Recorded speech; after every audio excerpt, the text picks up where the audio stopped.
आज आपण हिरवा चाफामधील पहिला स्पर्श हा लेख वाचणार आहोत. गाडी सुटली तेव्हा मुकुंद थोडासा विमनस्कच होता. आधीच बहिणीकरता 3-4 रात्री त्याला आलोचन जागरणे करावी लागली होती. कदमचे निकडीचे पत्र आल्यामुळे तातडीने पुण्याला निघून आला, पण त्याच्या अपेक्षेपेक्षा इथल्या साऱ्याच गोष्टी निराळ्या होत्या. मात्र रात्री आपल्या खोलीची झडती होण्याचा संभव आहे ही बातमी कदमला कुठून मिळाली हे मुकुंदाला कळेना. पोलिसांच्या हातावर तुरी देण्याकरिता त्याने शोधून काढलेला मार्ग तर त्याला विलक्षणच वाटला होता. टेकडीवर जाऊन बसल्यावर मुकुंद हसत हसत त्याला म्हणाला होता, इथं कुठं वेताळ असेल तर त्यालासुद्धा पळवून लावशील तू. गाडी स्टेशन बाहेर पडते न पडते तोच एकदम मोठा आरडाओरडा झाला.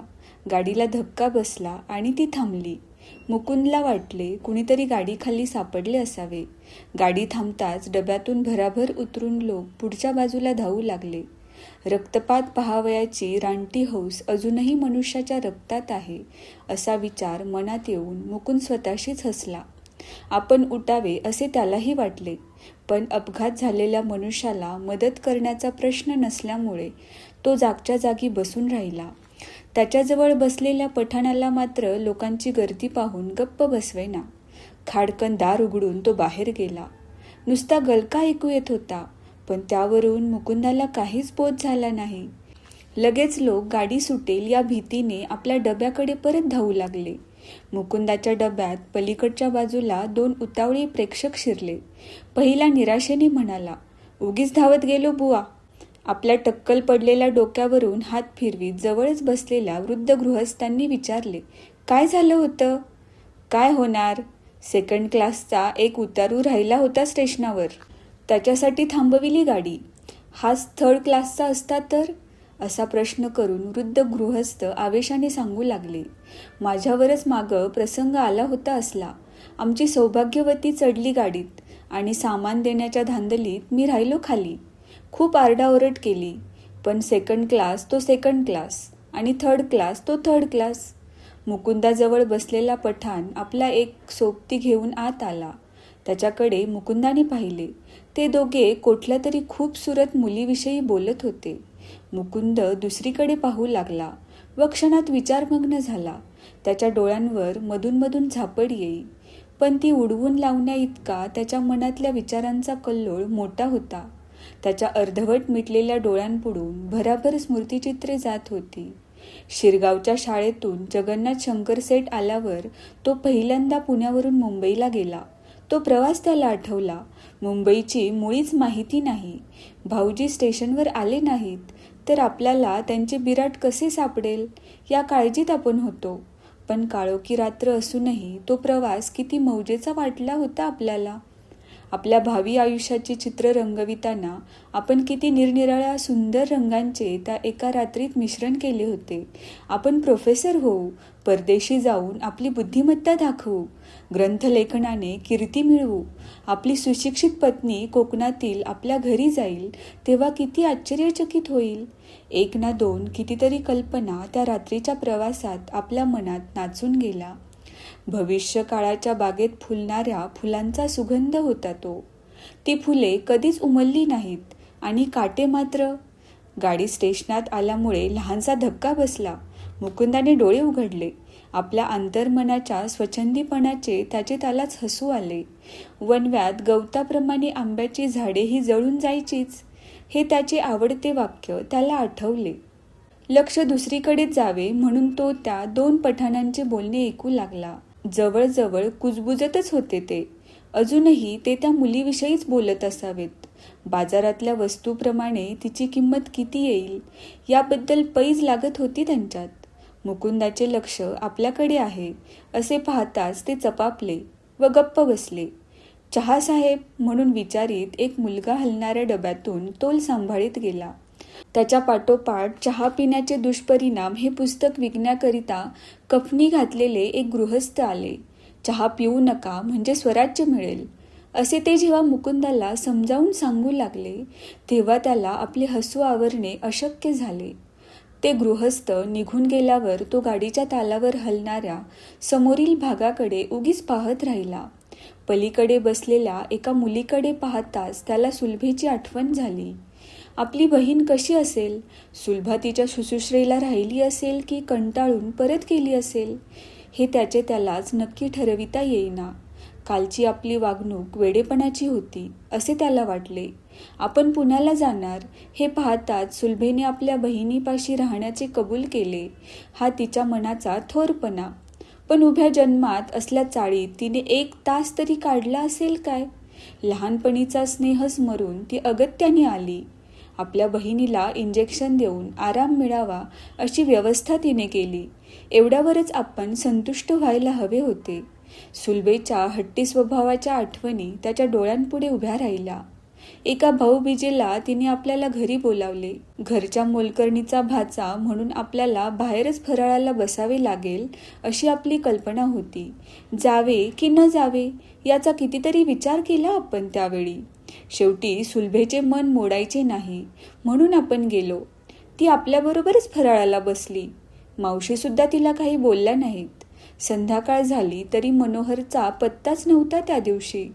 सुलभा आपल्याला ओवाळण्याचा हट्ट धरून बसली. घरात तात्यासाहेब नव्हते म्हणून बरे, नाहीतर त्यांनी सुलभेला चांगले चोपले असते. मावशींच्या गळी पडून सुलभेने आपल्याला ओवाळायची परवानगी मिळवली. ओवाळल्यावर तिच्या तबकात काय टाकायचे हा आपल्यापुढे प्रश्न होता. पण तिनेच आपल्या हातात एक नोट दिली. आपण उठतो न उठतो तोच मनोहर आला. कुठल्याशा मित्राकडे गाणे होते, त्यात रमल्यामुळे इतका वेळ झाला होता त्याला. आल्यावर तो दरडावून म्हणाला, सुलू चल लवकर ओवाळायला. सुलभेने विचारले, कोणाला? आपल्या भावाला. मगाशीच ओवाळली मी त्याला. कुणाला? माझ्या भावाला. काय फाजीलपणा चालला आहे हा? कुणी चालविला आहे? तू मावशींच्या लाडांनी बिघडून गेली आहेस अगदी. त्यात हे इंग्रजी शिक्षण. पण तूही तेच शिकतो आहेस की. समजली अक्कल? वेळ नाही मला. 2 मिनिटात आली नाहीस तर ओवाळणी मिळणार नाही. सुलभा हातात नोट नाचवीत त्याच्यापुढे गेली. ती खसकन ओढून घेऊन तो ओरडला, कुठं आहे तो तुझा भाऊ? तिने आपणाला जवळजवळ ओढतच मनोहर पुढे नेले. त्यानंतर झालेला त्याचा तो विलक्षण चटफडाट. पुढे 2 दिवसांनी सुलभेने आपल्याला सारी हकीकत सांगितली. भाऊबीजे दिवशी लवकर घरी परत यायला सुलभेने सांगितले असताना मनोहरने कुर्र्याने उत्तर दिले होते, भाऊ वाटेल तेव्हा येईल. बहिणीनं जागेवर हजर असायला हवं. मनोहरवर मात करण्याकरता तिने आपल्याला त्या दिवशी मुद्दाम बोलावले. मावशींकडे तात्यासाहेबांनी दिलेले पैसे मागून घेतले आणि भाऊबीज साजरी केली. मुंबईला आल्यावर भाऊबीजेच्या त्या मधुर प्रसंगाची आठवण होऊन म्हणालोही होतो, आणखी एक बहीण आहे माझी. कुठं? शिरगावात. आपल्याच जातीची आहे का? का? नाही, उगीच विचारलं. उगीच नाही, काहीतरी मनात आलंय तुझ्या. आपली बहीण हसून म्हणाली, तसं नाही, लगीन ठरवायची भाषा आहे ही शिकलेल्या लोकांची. आपण आश्चर्याने तिच्याकडे पाहिले. तिने नुकतीच एक ऐकलेली गोष्ट सांगितली. कोकणातले एक विद्वान गृहस्थ मुंबईत एका मुलीबरोबर पुष्कळच दिवस फिरायला जात असत. कुणी विचारले म्हणजे ती दूरची बहीण आहे म्हणून सांगत. शेवटी त्यांनी त्याच मुलीशी लग्न करून सगळ्या लोकांना चकित केले. या आठवणीने मुकुंदाला मनातल्या मनात हसू आले. पण त्याच्या पाठोपाठ आपल्या या लुटपुटीच्या श्रीमंत बहिणीने खऱ्या बहिणीच्या शुश्रूषेकरिता मजुरांच्या वस्तीत येऊन राहण्याचा जो विलक्षण योगायोग आला त्याबद्दल आश्चर्यही तिथे नाचू लागले. बहिणीची प्रकृती अधिक बिघडली असेल की काय अशी क्षणभर त्याला शंका आली. पण सुलभेसारखी डॉक्टरीन जवळ असल्यावर काळजी कशाला करायला पाहिजे अशी त्याने आपल्या मनाची समजूत घातली. सुलभेची आपल्याविषयी काय कल्पना झाली असेल याविषयी मात्र नक्की ठाऊक होते म्हणून आपण तिला सांगितले नाही. आणि त्याला तर्क करता येईना. पुण्याला काय काम आहे हे आपणाला तरी कोठे ठाऊक असल्या तरी काही गोष्टी गुप्त ठेवाव्याच लागतात की नाही. त्याच्या ताठरलेल्या पापण्यांवर निद्रेने आपला मायेचा हात फिरविला. तो जागा होऊन पाहतो तो लोणावळा आले होते. पलीकडचे दोन्ही पठाण उठले आणि डब्याबाहेर पडले. ते पुन्हा डब्यात आले तेव्हा एका सुंदर मुलीविषयीच बोलत असावेत असे मुकुंदाला वाटले. हे बदमाश एखाद्या मुलीला पळवून नेत नाहीत ना. असा संशय त्याच्या मनात आला. कर्जतवर ते पठाण डब्याबाहेर पडताच तोही त्यांच्या पाठोपाठ उतरला. मुकुंद पुण्याला निघून गेल्यानंतर कितीतरी वेळ सुलभा विलक्षण आनंदात होती. अंधुक प्रकाश असलेली ती खोली, त्या खोलीतली जुन्या वस्तूंच्या दुकानाला शोभणारी अडगळ, एक फाटके जुनेर नेसून गोंडपटाच्या अंथरुणावर पडलेली मुकुंदाची आजारी बहीण, या साऱ्या गोष्टी जणू काही तिच्या गावीच नव्हत्या. मुकुंद तिला कितीतरी दिवसांनी भेटला होता आणि लहानपणीप्रमाणे आजही आपण त्याच्या उपयोगी पडत आहोत या कल्पनेनेच ती आनंदित झाली होती. त्या विलक्षण भाऊबीजेची आठवण होऊन तिला मध्येच हसू आले. मुकुंदाला विचारलेली संस्कृतमधली एक शंका तिला एकाएकी आठवली. भांडारकरांच्या पुस्तकाचे 24 धडे व्हायच्या आतच ते शेवटचे श्लोक लावायला लागली होती. त्यातील का ते कांता याचा अर्थ त्याने हळूहळू तिच्याकडून घेतला होता. तो कळताच तिने एकदम त्याच्याकडे पाहत, तुझी बायको कोण असे म्हटले होते आणि त्यांनी उत्तर दिले होते, लग्नच करायचं नाही मला. या आठवणीच्या पाठोपाठ मुकुंदाने शाळेतल्या संमेलनात केलेली कामे तिच्या डोळ्यांपुढे उभी राहिली. एकदा अश्वत्थामा व कर्ण यांच्या संवादात तो कर्ण झाला होता. दैवायंत कुले जन्म मदायंत तू पौरुषम हे वाक्य उच्चारताना त्याच्या चेहऱ्यावर किती विलक्षण आत्मविश्वास उमटला होता. दुसऱ्या दिवशी शास्त्रीबुवांनी वर्गात त्याची पाठ थोपटली होती म्हणे. नंतरच्या वर्षी शाकुंतलातील कोळ्याचे काम त्याने केले होते. या कोळ्याला मारीतच रंगभूमीवर आणतात. साऱ्या शाळेतील जास्तीत जास्त दणकट क्रूर चेहऱ्याचे 2 मुलगे कोळ्याला बांधून आणणाऱ्या शिपायांच्या कामाकरिता निवडण्यात आले होते. ते मुकुंदाला मारू लागले तेव्हा आपल्या डोळ्यांना नकळत पाणी आले. मुकुंदाचा चेहराही किती केविलवाना दिसत होता त्यावेळी. असं बेमालूम काम साधलं तरी कसं तुला, असे आपण त्याला नंतर विचारले होते. त्याने उत्तर दिले होते, यात साधायचं काय, आला दिवस गरिबांना हाच अनुभव असतो की. त्याचे हे वाक्य आपल्याला पुरे पटले. तो प्रसंग कोणाच्या तरी आग्रहावरून तात्यांनी एका गवयाचे गाणे केले होते. घरी रात्री कॉफीचे पेले विसळायला मदत व्हावी म्हणून मोलकरणीला ठेवून घेतले होते मावशींनी. मुकुंद आपल्या मावशीला शोधायला आला. गाणी आहे म्हटल्यावर तोही राहिला. मनोहरचे 2-3 श्रीमंत मित्र आले होते. ते चांगले लोड तक्क्यांना टेकून बसले. शाळेतला हुशार विद्यार्थी असूनही त्यांनी मुकुंदाला काही आत बोलाविले नाही. तो थोडा वेळ घुटमळत राहिला आणि अंधारातून तडक घरी जायला निघाला. आपण अगदी खालच्या पायरीवर त्याला गाठले. तो पुढे गेला नाही, पण परतही आला नाही.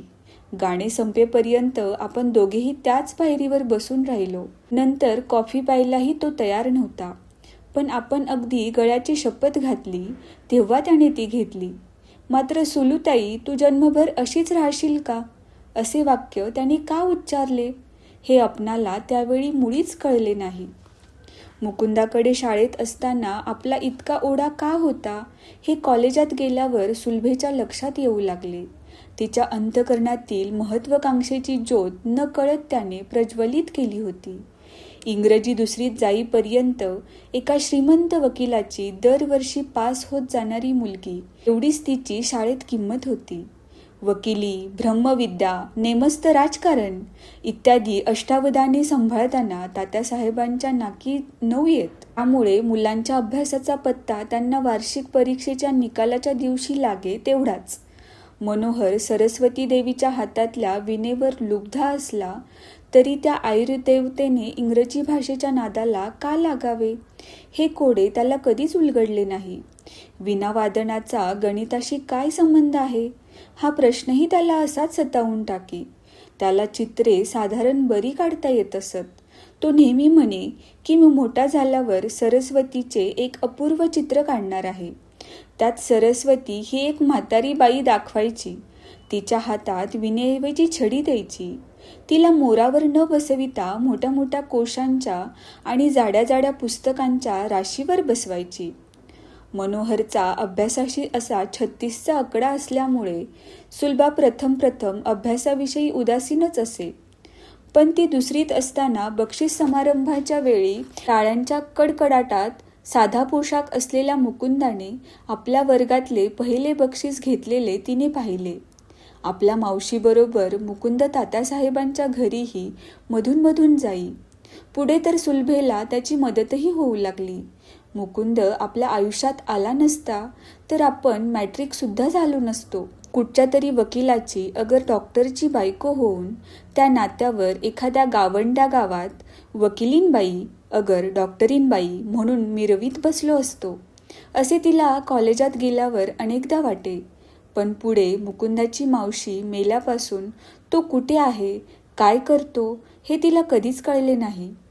4-5 वर्ष तरी युनिव्हर्सिटीच्या परीक्षांचे निकाल वाचताना तिला हटकून मुकुंदाची आठवण होई. कुठल्याही परीक्षेत त्याचे नाव कधीच न दिसल्यामुळे तिला आश्चर्यही वाटे. मात्र मुंबईला आल्यावर ती त्याला जवळजवळ विसरूनच गेली.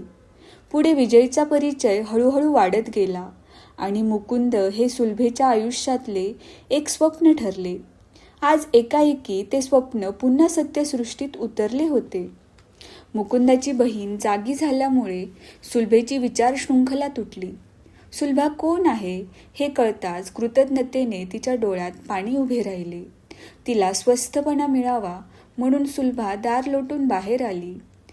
जवळचा अरुंद जिना, भर दिवसा खोलीसमोर दिसणारा अंधार, कोठेतरी किंचाळणाऱ्या मुलाचा विचित्र स्वर आणि विलक्षण वासांचे मिश्रण घेऊन आल्यामुळे त्रासदायक वाटणारी वाऱ्याची झुळूक यांच्यामुळे तिचे मन अप्रसन्न झाले. आपण येथे राहायचं मुकुंदापाशी कबूल केले ही मोठी चूक झाली आहे असे तिला वाटले. शेवाळ्याने बुजबुजलेल्या आणि बेडकांनी भरलेल्या एखाद्या डबक्यात अंघोळी करता बुडी मारावी तसे तिला झाले.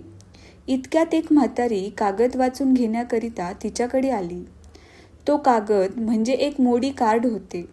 सुलभेला स्वतःची सहीसुद्धा मोडीत करता येत नव्हती, पण तात्यासाहेब आपली पत्र मोडीतच लिहित असल्यामुळे तिला मोडी अक्षर साधारणपणे लागे. कार्डातले शब्द तिने वाचले, पण त्यांचा पूर्ण अर्थ काही केला तिला कळेना. शेवटी म्हातारीकडून उलगडा झाला. कोकणात असलेला तिच्या सुनेला एक संबंध छळीत होता. त्याच्यासाठी देवाला कौल लावला होता. देवाने कोंबड्यापासून 2 आण्यांच्या नाण्यांपर्यंत त्याला काय काय द्यावे याची यादी दिली होती.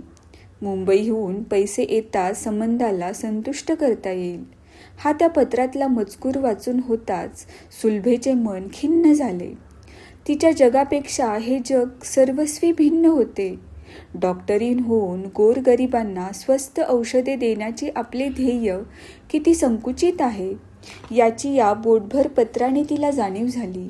तिला वाटले या विषारी समुद्रात कोट्यावधी लोक पिढ्यानपिढ्या गटांगळ्या खात आहेत आणि आपणाला मात्र एक दिवससुद्धा अशा वस्तीत काढणे कठीण वाटते. हे योग्य आहे का? काय झाले तरी मुकुंद येईपर्यंत तेथून हलायचे नाही असा तिने निश्चय केला. संध्याकाळी मुकुंदाचा मेहुणा गिरणीतून परत आला.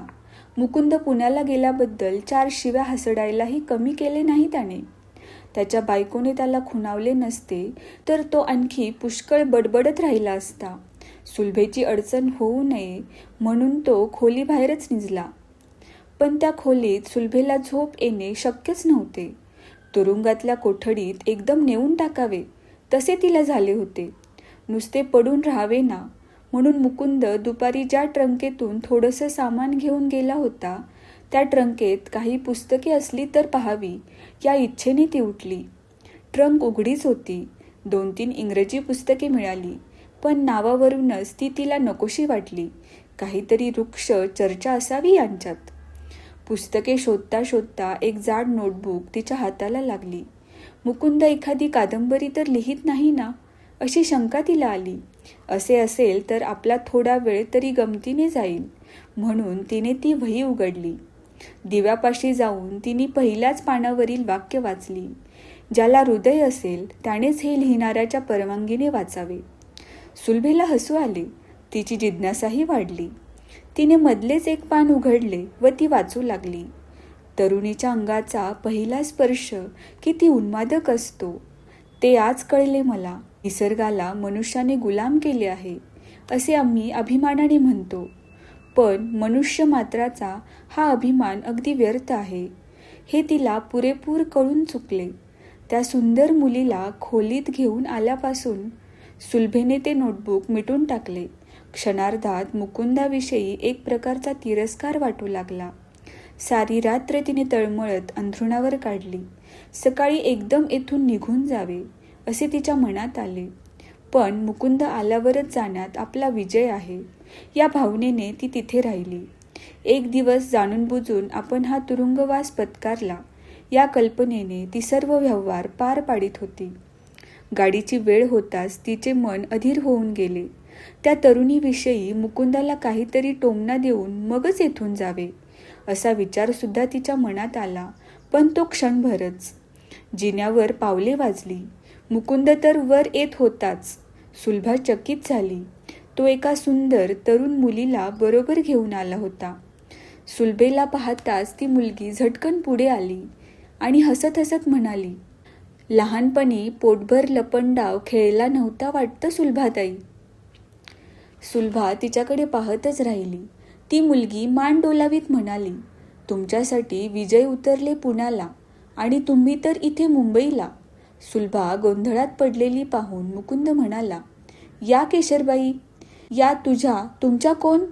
त्या स्वरात असा काही रुक्षपणा होता की मुकुंद चमकून स्तब्धच राहिला. सुलभेच्या डोळ्यांपुढे अक्षरे नाचत होती. श्रीचा पहिला स्पर्श किती उन्मादक असतो. प्रिय रसिक मित्रमैत्रिणींनो, आपल्या प्रतिक्रिया कृपया कमेंटमधून मला कळवा.